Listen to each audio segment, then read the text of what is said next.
नमस्कार, मुंबई महानगर में आपका बहुत बहुत स्वागत है। मैं हूं आपके साथ रूबी। आज के इस खास एपिसोड में हम बताएंगे महाराष्ट्र में चाचा और भतीजा यानी शरद पवार और अजित पवार के सियासी बयानबाजी के बारे में। क्या इनके बयान एनसीपी को विपक्ष से दूर कर रहे हैं?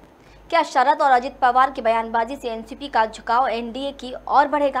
क्या सीएम शिंदे का वो बयान जिसमें उन्होंने खुले तौर से विपक्ष को शरद पवार के बयान से सीख लेने की नसीहत दी थी, खासतौर से उद्धव गुट को राजनीतिक सीख लेने के बाद कह चुके हैं? क्या चाचा भतीजे की जोड़ी कोई नया राजनीतिक गुल खिला पाएगी?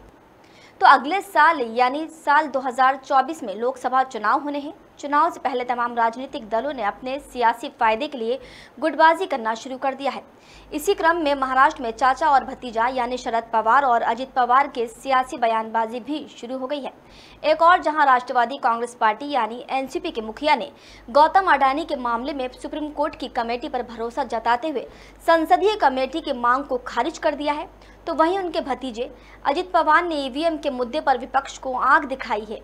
माना जा रहा है कि महाराष्ट्र में चाचा और भतीजे की जोड़ी एक बार फिर कोई नया राजनीतिक गुल खिला सकती है, क्योंकि चाचा भतीजे की बयानबाजी कुछ ऐसा ही कहती है। दोनों के बयान के बाद मुख्यमंत्री एकनाथ शिंदे की प्रतिक्रिया सामने आई है। इस पूरे घटनाक्रम को और दिलचस्प बना रही है। बीते दिनों एक कार्यक्रम में सीएम शिंदे ने राष्ट्रीय विपक्ष को सलाह दी कि वो पवार पर ध्यान दे। दूसरी ओर शिवसेना उद्धव बालासाहेब ठाकरे गुट की शिवसेना ने शरद पवार के बयान को लगभग नजरअंदाज किया और कहा कि इससे राज्य में शिवसेना यानी यूबीटी, एनसीपी और कांग्रेस के गठबंधन यानी महाविकास अघाड़ी पर फर्क नहीं पड़ेगा और न ही ये राजनीतिक गठबंधन टूटेगा। अडानी के मामले पर जेपीसी की मांग कर रहे विपक्ष को लेकर सीएम शिंदे ने कहा कि कांग्रेस ने अडानी समूह के 20,000 करोड़ रुपए के स्पष्टीकरण की मांग करते हुए आंदोलन शुरू किया। इसके अलावा शरद पवार के भतीजे अजित पवार ने आम आदमी पार्टी समेत अन्य विपक्षी दलों द्वारा प्रधानमंत्री नरेंद्र मोदी की डिग्री पर भी सभी दलों से अलग राय रखी। उन्होंने कहा था कि विपक्ष को पीएम की डिग्री नहीं बल्कि इस बात पर करनी चाहिए कि सरकार ने रहते हुए उन्होंने बीते 8 साल में क्या किया।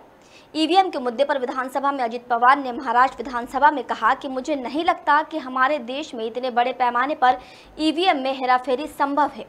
पवार ने प्रधानमंत्री का जिक्र करते हुए कहा कि 2014 में चुनाव जीतने के बाद मोदी को काफ़ी आलोचनाओं का सामना करना पड़ा था।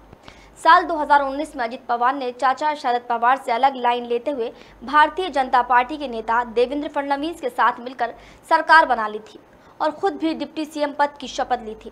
हालांकि कुछ दिनों बाद वो वापस एनसीपी में आ गए थे।